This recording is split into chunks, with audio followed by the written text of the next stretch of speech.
Another blood-red sunset and yet another moon face, and still another 100 miles to my next resting place. Driving down the road, eyes on the horizon.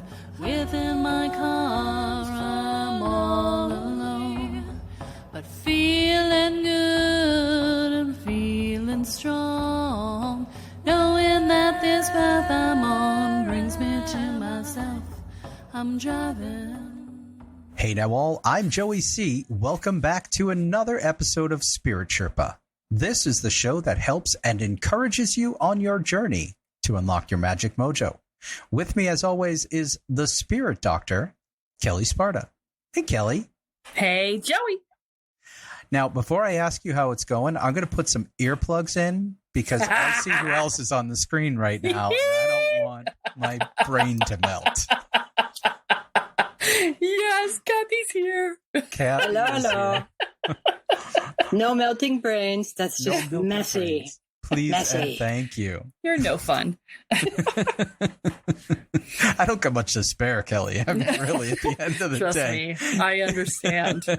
We were having that conversation just a minute ago. We were. So Very long days. Kathy is here, so we must be talking, what is mythology, maybe? Yes. Oh. Yes. And we're going all the way back to the beginning of time. Ooh, that sounds we're going to need a longer episode. Well, it's a you know, two-parter. it's us. We can do it quick. You know that.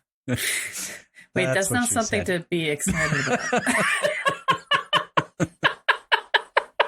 Oh boy. That's a different topic anyway, altogether. Although, we are talking creation myths, so you kind of have to go there to have creation. Yeah, there is that. Oh boy. So what do we mean by creation myths? Well, so creation myths are the stories that different cultures tell to talk about how the world came into being and how humans came to be upon it and where the gods and goddesses came from and things like that. So each culture has their own creation myth. And yet, as we go through these, you're going to recognize some common elements there. So, yeah, we're going to, I think, Kathy, do you want to start or do you want me to start? I think if I start from that introduction, they're going to be confused as all get out because the one of the ones that I'm talking about is it's a indigenous and it's circular. There's all, I mean, it's fascinating, but from that introduction, I would start with a more traditional and then we'll hair off into the woo area. Then we will start with the Greeks. And we will talk about the Greek creation myth, which involves the Titans. So those of us of our age group here, my age group, the Clash of the Titans movie. Yay. Oof. Okay. There's your reference. There's your pop culture reference to it. So, but what I love about the Greek creation myth is that it's in the beginning, there was chaos. Right. And I talk all the time about dipping into the chaos realms to create things and, that I do chaos magic. That's what I do. And so I am dipping into that primordial chaos from which everything was created according to Greek mythos. And chaos being, the nothingness, the primordial soup. Right.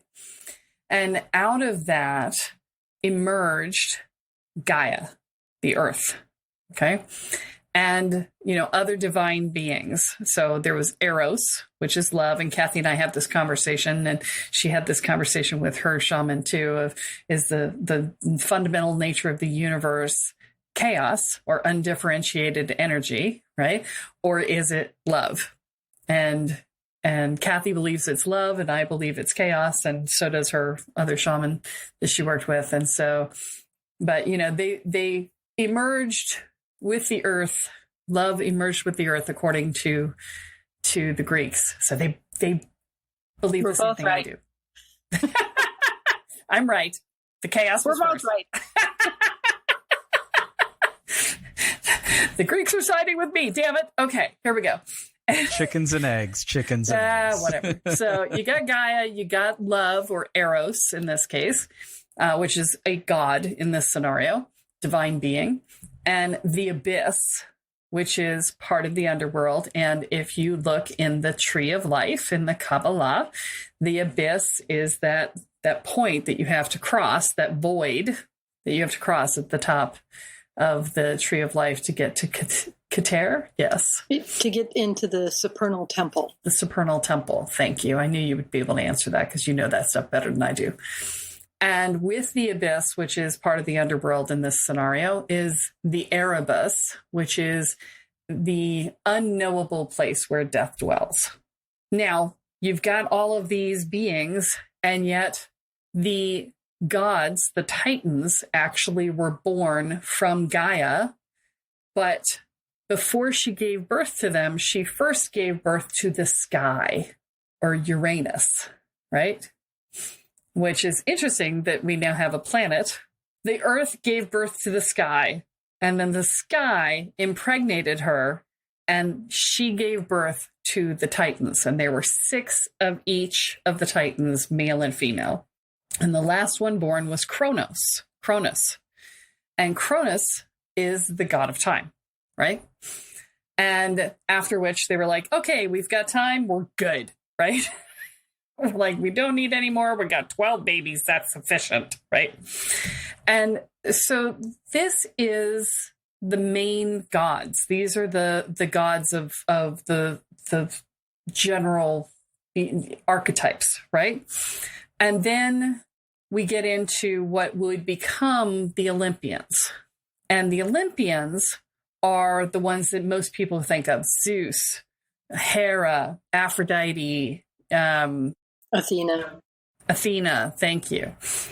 All of these were a product of Cronus and his sister / wife, Rhea, Rhea.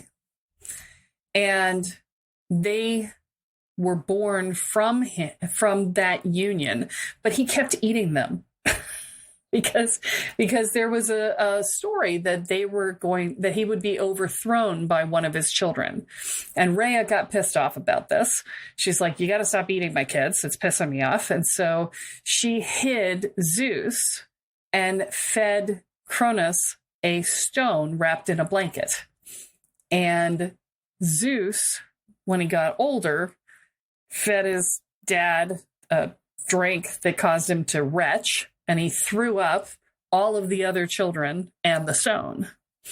And then Cronus and all of the other Titans were hurled into down into imprisonment in the abyss. Okay.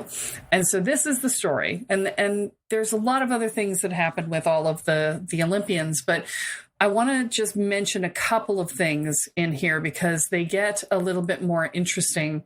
And they start to correlate to Christian creation myth. And one of that is that Prometheus tricked Zeus at one point. And therefore Zeus created Pandora, who was the first woman, right? So Prometheus created the first man out of clay, right? Sound familiar, right? And then Zeus created the first woman. She was beautiful, she was wealthy, and she had a deceptive heart and a lying tongue. Yeah. Okay. But he gave her the box, which we have all heard of, Pandora's box, and which she was never supposed to open, but eventually opened and, released all the evils, plagues, and sorrows and whatever, right? Now, does that not sound like Adam and Eve and the tree of knowledge? And the do not eat the apple, right? Sounds an awful lot like that to me. Right? And this is what we find as we go through creation myths. We will find lots and lots of references in which this will happen. In the Sumerian myths of old, there's stories of a great flood and of building an ark. And go figure, we see that again in the Christian texts, right? So these things happen over and over again within creation mythology. And even when you go across different cultures, you'll see things very similar. So I'm going to let Kathy talk for a minute, and then we're going to talk about Christian creation myths, since that's probably the one you're most commonly aware of, and we'll do that at the end. So you want me to talk about the one that I said I was going to? Yes. Yes. Okay. So everything Kelly's been talking to you about is, if you think Greeks and Olympians and Christianity and Sumeria and all the rest of that, that comes from a particular part of the world. And it is the underpinning of a lot of Western civilization. So I decided that when we were going to do this creation myth, and there's one for every culture. I mean, there were so many. This is a half-hour long podcast. There's no way that we could even begin to scratch the surface of all the richness of all the various creation myths. But I had spent some time in Australia a number of years ago and had gone through a particular process where I was hanging out with some Aboriginals and sort of was introduced to some of their concepts, as much as they would explain to Westerners, about the Dreamtime and their creation process. There are more than 600 Aboriginal languages in Australia. None of them have a word for time. Time is not part of their concept. There is no past, present, or future unfolding because creation is constantly recreating. It is like it's emerging from the dream time and coming into reality and folding back into the dream time again. And so initially they believed there was nothing. And depending on which part of Australia you're in, if you're in the dry part where there's rocks and gullies in the center, one of the creation ancestors was the rainbow serpent, who basically slithered through the area and carved the different pieces of the land. And if you're up in the rainy part, it was the rain spirits who created the rain, the wet and the dry that exist along the northeastern coast of Australia. So they had an animistic, in that sense, approach, but they are a 65,000-year-old culture that has been continuous in their oral traditions, in their walking of the land, in their unfolding of the dream time, in their rituals, in their art, in all the other things, which is why to them, because they are in a constant state of creating and recreating, that folding out of the dream time and into the dream time, that that every piece of land, every stone, every gully, everything is sacred because it's all part of the constant creation. There is no beginning per se. Like I said, over 600 languages, distinct languages that they use. None of them have a word for time. So this is, it's a very different, very non-Western orientation because it's not time, it's not linear. This is a circular creation myth in that sense because they are, so all their traditions, their rituals, the beings that originally brought about all the gullies and the stones and it taught them laws and it taught them rituals and it taught them how to continuously create. So all these things that the rituals that they engage in still to the extent that they're practiced are all about the constant recreation of the earth. When I used to go to neo-pagan gatherings, there used to be 3 shifts of drummers. Okay. And the first shift was wild and crazy and everybody was going, nuts. And then everybody get tired of that. The second shift of drummers would be kind of like, okay, now we're going to do some ritual and we're going to drop into more rhythmic kinds of things, which is the sense I got from the Aboriginal work. But the Aboriginal work also takes into the same concept that happens with third shift drummers. And third shift drummers have to stay up because it is their responsibility to drum up the sun. Okay. And in the Australian or in the Aboriginal context of creation, it is their responsibility to recreate creation, to literally drum up the sun. not only the sun, but all of creation and what they do. So it's a very different, I mean, it's very rich, and I would encourage people to, read about it and explore it. You aren't going to find a singular story. Each of the various, we said it comes out of culture, but Aboriginal culture is very rich and very diverse. But 65,000 years, okay, the Greeks weren't even in existence at that point in time, and their stories and their rituals and their land and the understanding of it and how they are in the world and how they create the world persists, continues. And I find it very magical. I'm sorry. I just said a really cool concept. Yeah. Well, and think about it in terms of magic. Are we not always saying we create our reality? Okay. And so as we change ourselves, our reality changes. Microcosm reflects macrocosm. I mean, it was like the Aboriginal cultures are the original magicians. It's fascinating. Well, and I'm reminded of being at the Spiral Festival in Atlanta 20 years ago and singing up the sun and the magic of that process, and sitting with people before the dawn, coming out, in the dark of night and waiting, and singing until the sun rises and peaks over the mountaintops. And it literally is magical. It is amazing. And to join your voices together in song, or to join your hands together in drumming, and to connect to yourself, to others, and to the earth and to the sun, and to bringing things into fruition. It is truly magical. And when you think about, I mean, you and I had that experience in drumming and singing up. Think about a culture that has existed for thousands of years, where this is imbued into your very being from the moment of your birth. Yeah. That this is your reality, that this dream time that is consistently folding and unfolding, and that you have a role in that process. And that there is no past or present or future. It just is. And you are part of it. It's like living in a tesseract. Yeah. Yeah. I'm a big, what is it? A Wrinkle in Time, right? No, not Marvel. I'm a big Marvel fan too, but Wrinkle in Time, right? Madeline L'Engle. Yeah.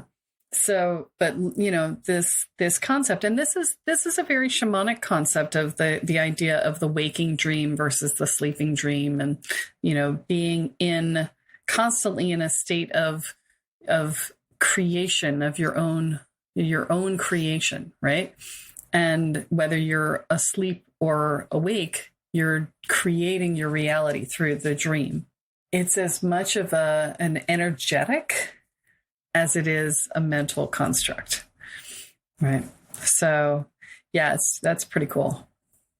So, I'm almost wishing we had done the entire episode on it.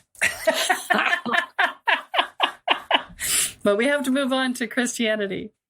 So, we talked about the Christian mythos a little bit in counterpoint to the Greek, with the idea of Adam and Eve. And I heard the greatest thing ever on TikTok, and I just have to share because I just can't help myself. But there was this person who was like, oh, this is, if you think about it, here's the deal, right? So Adam was made out of clay, right? And then God took a rib from Adam to make Eve. Well, if you take a rib from Adam, you've created a clone. So that's the world's first clone. And then, because the clone would be male, then you have to make it female. And now you have the very first transgender person. And so Eve was the first clone and transgender person, according to this person on TikTok, which I absolutely love that idea. So yes. And it's actually not that far-fetched, right? In terms of it's no more far-fetched than saying, hey, he grabbed a rib out of Adam and made Eve out of it, right? And then, Kathy, you and I were talking before about the actual origin of the creation for Christianity, which is, and God said, let there be light, right? And you want to talk about that word, the Elohim? That word, yes. In the beginning part, everybody reads it in English, or most people read it in English, right? But it wasn't in English to begin with. And the word in the original text for God was plural. So if it had been translated properly, it would have been, in the beginning, the gods created the earth and the heavens, not God, singular.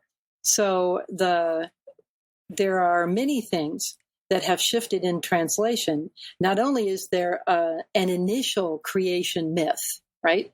Because whoever was writing that, thousands of years ago, they weren't watching God do it, right? They're post-event. So they're documenting what they think was real. And they said the gods, but then other people get a hold of the texts and start editing them. And there have been numerous edits, and biblical scholars can point out where things have been edited and rewritten because they can see the changes in the text and the changes in the wording. Some of the stuff can come out, can be teased out of the overall process.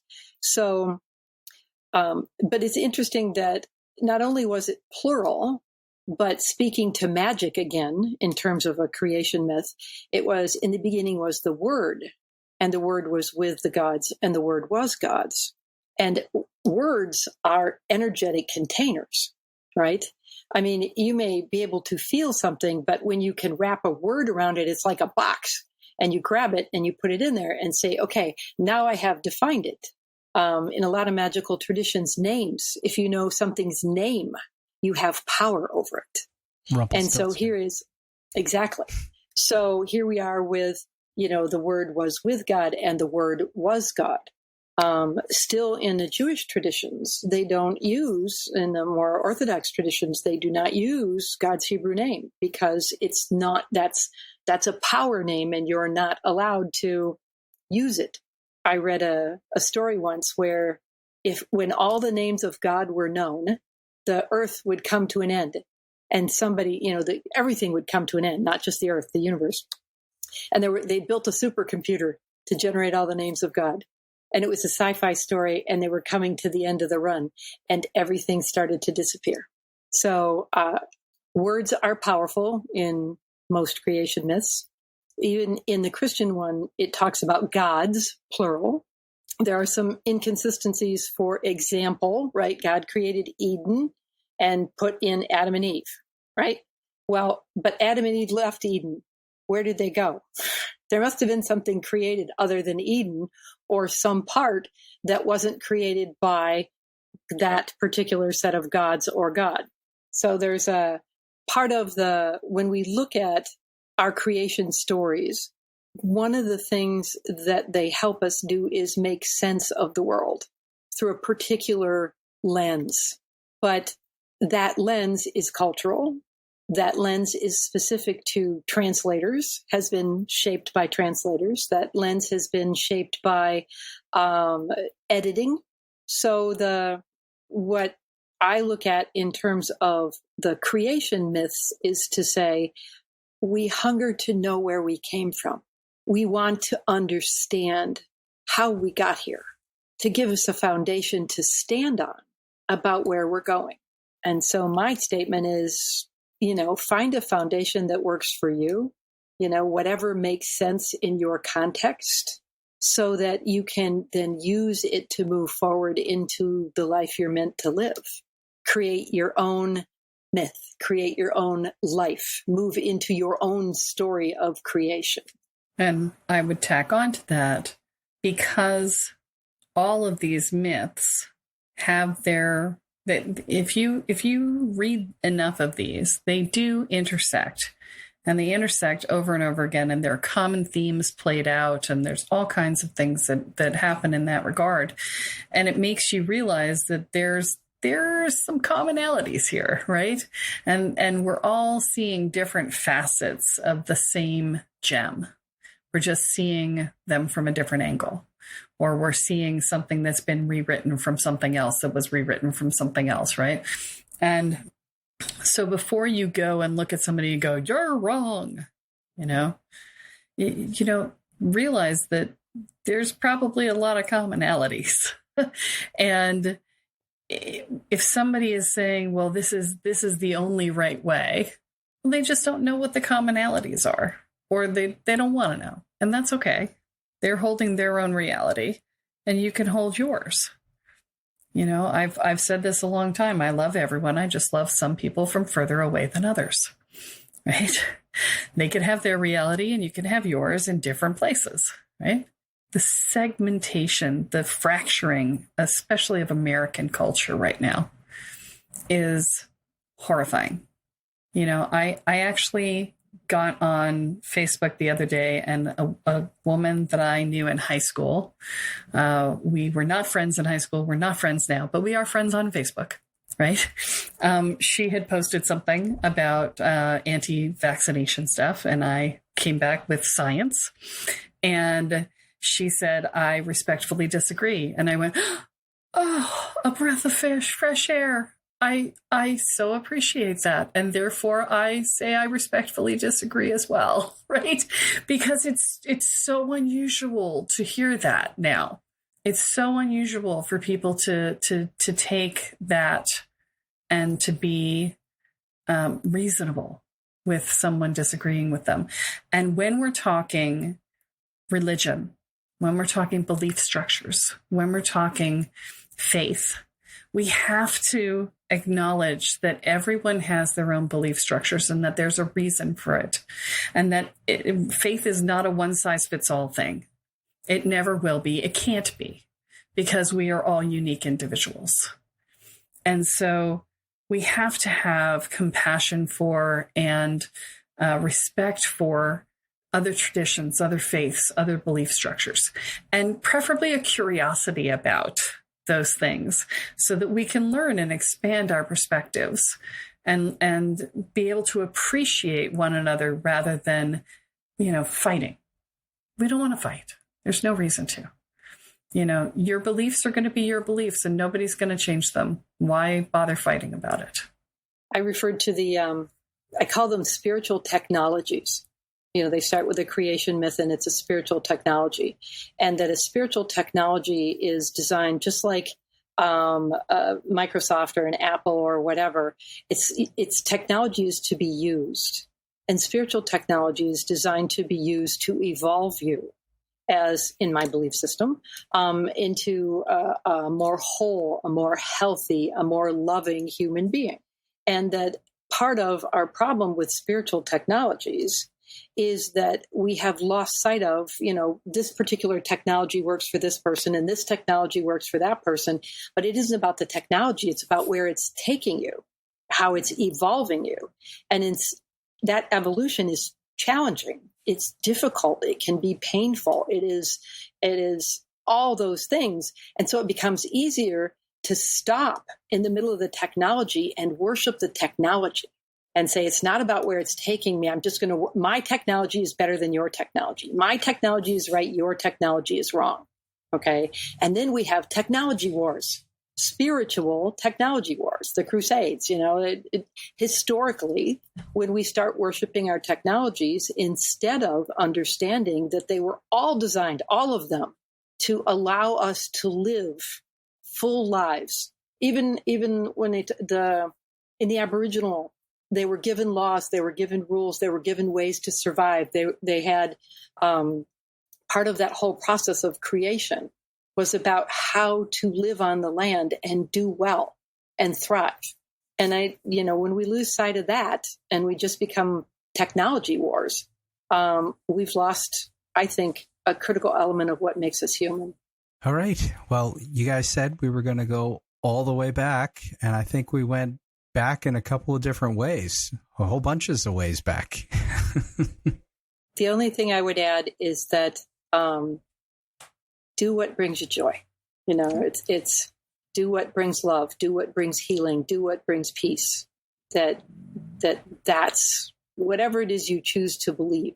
Allow it to shape you in a way that you bring that into the world. Okay. I hope. Okay, perfect. Well, I guess that we'll use that as a Kellyism too. It's a Kathyism here. It's Kathyism. We've always said we're interchangeable. And it's proven again here. Well, that is all that we have for this week, but be sure to join us next time as Kelly adds another chapter into your guide to energy, magic, and the spirit world. I am Joey C., here with Kelly Sparta and Kathy Shiren, and you have been listening to Spirit Sherpa. So long, everyone. Bye. Bye-bye. Share with a condition. Each mile I travel over 13,000 now. Spirit Sherpa is the sole property of Kelly Sparta Enterprises and is distributed under a Creative Commons BY-NC-ND 4.0 license. For more information about this licensing, please go to www.creativecommons.org. Any requests for deviations to this licensing should be sent to kelly@kellysparta.com. To sign up for or get more information on the programs, offerings, and services referenced in this episode, please go to www.kellysparta.com. This episode of Spirit Sherpa has been produced by Honu Voice Productions, with post-production by Christopher Wright. Into my home and my love and my life.